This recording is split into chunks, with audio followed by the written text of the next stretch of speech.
Hello dear students, कैसे हैं आप? अस्सलाम वालेकुम. You are watching English with Shehbaz and today we are going to talk about chapter number 2 of 10th class English.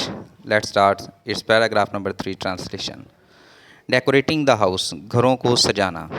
Another popular custom, एक दूसरा अहम हर दिल अजीज़ रवाज, is to hang up, वो लटकाना है, signs and posters, इश्तिहारात और अलामात लटकाना है, ऑन डोर दरवाज़ों पे, एंड विंडोज़ खिड़कियों पे, विद द चाइनीज़ वर्ड फू, जिस पे लफ्ज़ चीनी फू रिटर्न ऑन दैम लिखा होता है, विच मीन जिसका मतलब है लक एंड हैप्पीनेस, खुशकिस्मती और खुशी के हैं.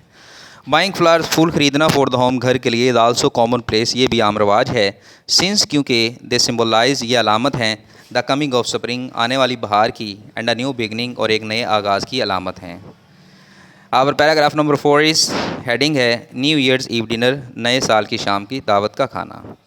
On the eve of Chinese new year, नए साल की शाम की दावत पर, इट इज़ कस्टमरी, ये एक आम रवाज है, टू विज़िट रिलेटिव्स, के रिश्तेदारों के यहाँ आया जाया जाता है, एंड परटेक, और हिस्सा लिया जाता है, इन अ लार्ज डिनर, एक बड़े दावत में, वेयर, जहाँ नंबर ऑफ स्पेसिफिक फूड्स, जहाँ अलामाती खाने आर सर्व, पेश किए जाते हैं.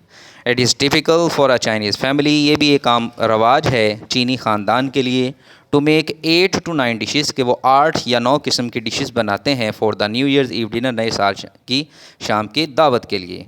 बिकॉज, क्योंकि इन चाइनीज़ लैंग्वेज, चीनी ज़ुबान में, द वर्ड 8 मीन्स, लफ्ज़ 8 का मतलब प्रॉस्पेरिटी, खुशहाली है, एंड द वर्ड 9 मीन्स, और लफ्ज़ 9 का मतलब लॉन्ग लास्टिंग है.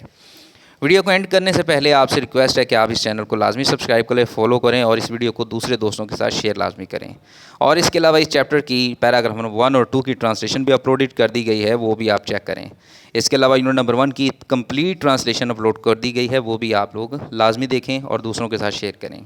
मिलेंगे पैराग्राफ नंबर 5, 6, 7 की वीडियो के साथ. तब तक के लिए अल्लाह हाफिज़.